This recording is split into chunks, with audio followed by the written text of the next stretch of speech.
8 মে সকাল 10টা তোমাদের মাধ্যমিকের রেজাল্ট। তোমরা সারা বছর যত পরিশ্রম করলে, ফেব্রুয়ারি মাসে কষ্ট করে এক্সাম দিলে, সব কিছু রেজাল্ট তোমরা পাবে এই 8 মেতে। সেই দিন তোমাদের প্রধান কাজ হচ্ছে রেজাল্টটা দেখা। এইবার রেজাল্টটা দেখবো কী করে, আগে সেটা জেনে নিই। তারপর তোমাদের জন্য একটা ভীষণ গুরুত্বপূর্ণ কথা রয়েছে। দেখো, রেজাল্ট তোমরা wbresultnic.com, WBBSC রেজাল্ট, এইরকম অনেক পোর্টাল থেকে দেখতে পাবে। সব পোর্টালের নাম আমি ডেসক্রিপশনে দিয়ে দেবো। সেই দিন সকালবেলাতে আমরা একটা ওয়েবসাইটের লিঙ্ক তোমাদের গ্রুপেও দিয়ে দেবো। এইবার যারা রেজাল্ট তাও দেখতে পাচ্ছ না, কোনো সমস্যা হচ্ছে, তোমরা আমাকে এইখানে দেওয়া নাম্বারে মেসেজ করো, আমি নিজে তোমাদের রেজাল্ট দেখে দেবো। কেন তুমি আমাদের দেখতে দেবে?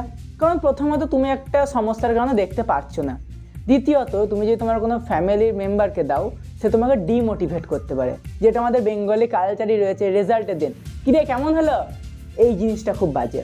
তো যাতে তোমাকে ডিমোটিভেট না করো ওই দিনকে, তোমরা আমাদের দাও, আমরা রেজাল্টটা দেখবো, স্ক্রিনশট তোমাদের হোয়াটসঅ্যাপে দিয়ে দেবো।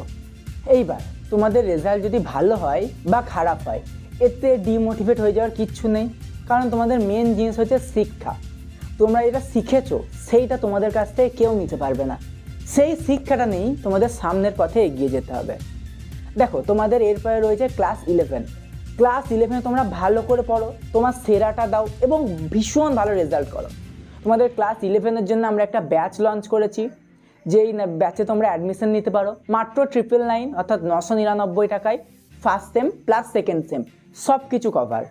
এইবার যদি তোমার রেজাল্ট ভালো হয়, আমি জানি তোমার রেজাল্ট নিশ্চিত ভালো হবে, রেজাল্ট ভালো হলে কি করবে, 2 দিন আনন্দ করতে পারো, 1 দিন আনন্দ করতে পারো, তারপরে আবার তোমাকে সেই পুরনো পথে ফিরে আসতে হবে, অর্থাৎ শিক্ষা।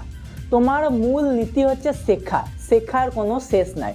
অতএব তুমি শিখে যাও এবং ভীষণ ভালো করে শেখো, রেজাল্টটা যেন 11-12-এও দেখা যায়। এইবার দেখো, রেজাল্ট যদি খারাপ হয় তাহলে কি তোমার কেরিয়ার শেষ? একদমই না ভাই। মাধ্যমিকের রেজাল্ট একমাত্র পুলিশের পরীক্ষায় বা সামথিং কিছু পরীক্ষায় লাগে, সব পরীক্ষায় কিন্তু মাধ্যমিক কোয়ালিফিকেশান থাকে না, এর থেকে বেশি এলিজিবিলিটি থাকে। এবার আমি যতই বলি তোমার এই মুহূর্তে টেনশন হচ্ছে তোমার রেজাল্ট কি হবে কি না হবে, কিন্তু তুমি কি চিন্তা করে আলটিমেটলি তোমার রেজাল্ট পাল্টাতে পারবা? না, তোমার রেজাল্ট যা হওয়ার হয়ে গেছে, তোমার রেজাল্ট সেটাই থাকবে। এইবার তোমার রেজাল্ট যদি একটু খারাপ হয়, দেখো তুমি কিন্তু আনন্দ করে নিয়েছো। কিভাবে? তুমি ক্লাস 9 তোমার বন্ধুদের সঙ্গে টিউশন গেছো, ঘুরতে গেছো, বিকালে এখানে ওখানে গেছো, তুমি সেই আনন্দটা করে নিয়েছো ভালো রেজাল্টের।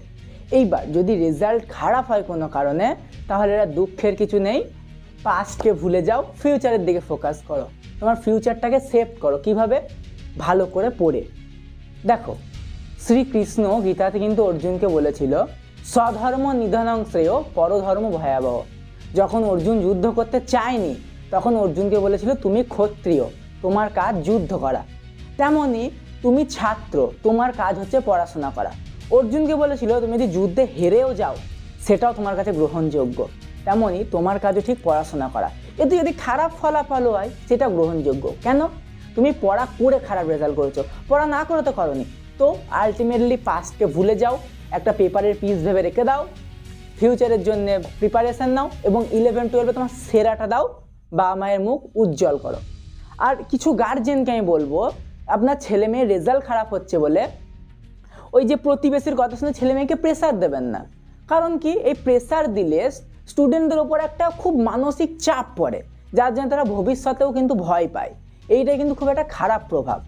আর স্টুডেন্ট কি নেবে, সায়েন্স, আর্টস না কমার্স, এই নিয়ে একটা ভিডিও আমরা করেছি, ডেসক্রিপশনে লিঙ্ক দেওয়া থাকবে, এইটা দেখে নাও। আর গার্জিয়ানদের আমি বলবো, আপনারা কোনো রকম চাপ দেবেন না, আপনার যে ছেলে, তার ফিউচারটা আপনার ছেলেকেই ঠিক করতে দিন, দেখবেন সে সেরাটা হবে।